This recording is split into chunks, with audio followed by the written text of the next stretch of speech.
All right, Shalom. I'm back at it with another lesson.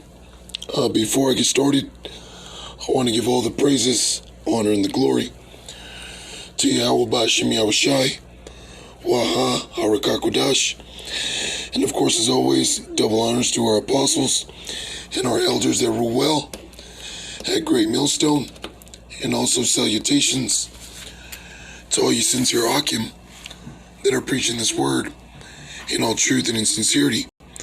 So as you can see here, this brother, it's the elder Yashawamba, okay, the elder out of Texas, and he had posted an article, as you can see right here, it says Pakistan PM, which stands for Prime Minister, hails Taliban's victory, and says adopting Western culture worse than slavery. All right. And the tension between Pakistan and Afghanistan for quite some time was very treacherous. Okay, they were always at each other's necks, even though the same people. Okay, but that just shows you that prophecy is going to be fulfilled. All right, prophecy is definitely going to be fulfilled, and Pakistan, they have missiles, man. Now, just going to show you that although they were enemies, even though they're the same people, what's going on in the world today is ushering these nations to come together against America, against Babylon the Great. So let's read this in Obadiah chapter 1, verse 1. The vision of Obadiah. Thus saith the Lord, power, Yahweh Ba'Shem Yahushai, concerning Edom. Now, Edom, my past few lessons, if you don't know who Edom is, just watch my past few videos, and it goes into who Edom is. Edom is a so-called white man. Okay, that's who Edom is today. All right. There's no denying it now, man. Okay, this knowledge is being pushed out. Okay, nothing's changed. We keep saying the same things. And the same things we keep saying are being revealed in truth, man. Okay, this man is the devil, Esau, Edom. And the Lord gave Obadiah the 100% understanding of what's going to take place to this devil. Okay, and what's going to take place to this devil before he's destroyed. All right. It says, we have heard a rumor from Yahweh Ba'Shem Yahushai. An ambassador is sent among the heathen. Arise ye, and let us rise up against her in battle. You see, so there's particular kings of these other nations that are receiving instruction from the Lord, okay, getting their spirit lifted up to fight against this devil. All right, these nations, you see, Kim Jong-un, okay, he started threatening America. China's threatening America. Russia's threatening America. The Taliban is recently threatening America. And these other nations are saying, man, let's just all band together and fuck this place up. And ultimately, that's what they're going to do. They're going to rise up against Babylon the Great, also known as America, in battle. Okay, verse 2. I have made thee small among the heathen. Thou art greatly despised. Okay, Esau, let's look up the word for small. All right, just to get a better understanding of what that word means. Okay. So the word there for small is quatan. Okay. And it says young, small, insignificant, unimportant. Insignificant, unimportant. So these nations are starting to view you as being insignificant, unimportant when it comes to a necessity for mankind. They're starting to see you for the devil you are.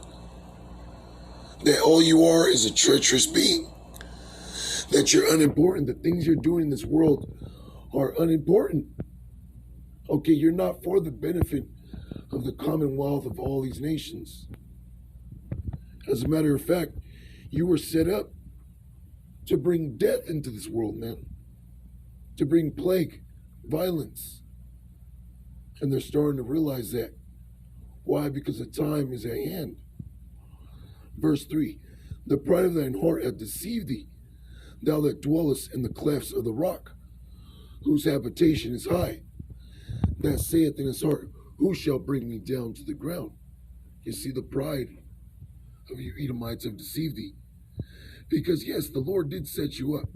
The Lord did give you power and wisdom to do certain things and create certain things in this world so that the nations could fear you and also try to be in league with you. Okay? Because you have great power. Okay, you are a power in this world as of right now. You know, you got these great buildings, these great civilizations. Okay. And you actually are saying in your heart, you're unstoppable. Okay. You believe that nobody is going to take you down. All right. Verse 4, thou, Slakia, though thou exalt thyself as the eagle and set thy nest amongst the stars, thence will I bring thee down, saith Yahweh Bashim Yahushai. You know, you exalt yourself as the eagle. And the eagle is not only the highest flying creature, but it's the highest flying predatorial creature. Okay, nothing can really fuck with an eagle. Okay, besides man. All right, you see the characteristics of these eagles when they strike prey. They'll lift an animal like 4 or 5 times its size, lift it into the sky, and drop it to its death, showing you that they can't really be touched. You got that movie Wild Wild West with Will Smith, and it shows you that there's a wasp in the desert fighting against a tarantula. Now the tarantula is like 7 times its size, but the wasp has the advantage because it can fly over it, and that's Esau's advantage. Okay, his military might, his ability to strike. Okay, because the Lord blessed him with great power, and he exalts himself as that eagle because he knows in this earth right now, him as a nation nobody can fuck with. All right, it says, and though thou set thy nest amongst the stars, meaning his arsenal of weapons. When you look at the word nest, it goes into an arsenal of weapons, all right, which is referring to his different satellites and different space stations. Because those satellites, man, they're not just for sonar and you know, seeing things far out. Those things also are weapons, man. They got lasers and different weapons on them. You can watch the Star Wars program that took place in the 80s, you know, and they show you that they have weapons on them, man. Okay, that's his pride.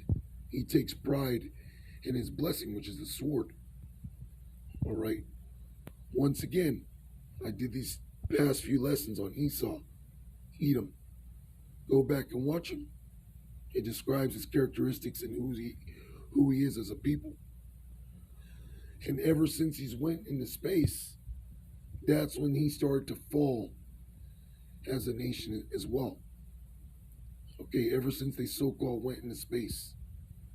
All right. Because, yeah, they did shoot rockets and satellites into space. But as far as landing on the moon and different planets, I don't believe that for a minute. Because the moon is a light.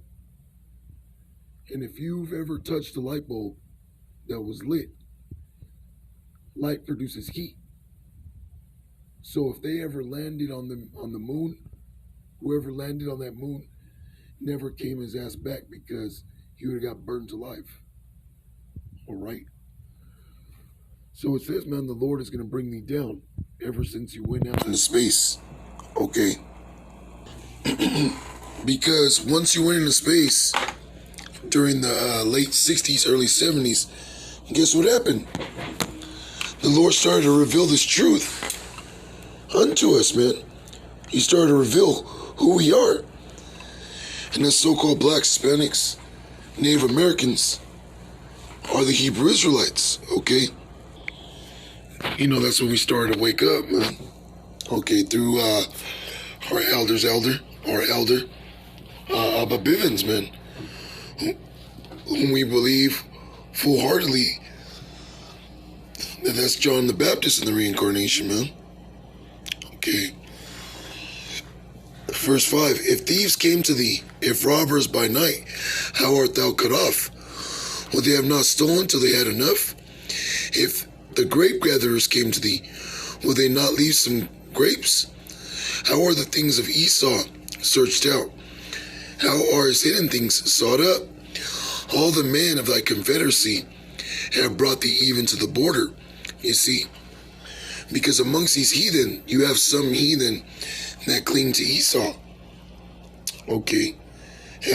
India, which are Elamites, they cling to Esau. Taiwan, which are heathen Moabites, they cling to Esau. Okay, South Korea, which are Moabites, they cling to Esau. The Japanese, they cling to Esau. Okay, who else? Saudi Arabia, they cling to Esau. Okay, but sooner or later, these relationships, the men of his confederacy, okay, are going to bring his ass out for war. They're going to plan attacks against him. They're going to drive him to no other point than to fight against his own allies. And they're going to fight against him. It says, the men that were at peace with thee have deceived thee and prevailed against thee. They that eat thy bread have laid a wound under thee. There is no understanding in them. Okay, ultimately these nations are going to go to war against you. And that's biblical prophecy. We're seeing it happen now before our eyes. All right, just as that article the elder had posted was doing a lesson on how Afghanistan and Pakistan are starting to see eye to eye. Before, they hate each other's guts, although they're the same nation of people. There's different tribes. Now they're starting to see eye to eye. Okay. They are going to come together. That is prophecy. Now let me get one last scripture, which I brought out the other day, but it makes sense to bring it out again. This is Jeremiah 50:14. Put yourselves in array against Babylon. Once again, this is not talking about ancient Babylon. This is talking about Babylon the Great, which is America. Put yourselves in array against Babylon round about. All ye that bend the bow, shoot at her, spare no arrows. Now the arrows are the nukes. And it's well known that India, Pakistan, they got missiles, man. Okay, and they're going to use them. It says spare no arrows. Meaning the missiles, the ICBMs that you have, use them all. Don't hold back. Okay, it says, for she has sinned against the Lord. All right. So America's going to be destroyed, man, via thermonuclear missiles. All right, different ICBMs. Okay. And the allies of America are going to turn into enemies. So with that, all praises, honor, and glory to Yahweh Shemi Shai. Waha Harakakwadash. Of course, it's honor. Always double honors to our apostles and elders that were well agreed. Millstone, shalom to the elect.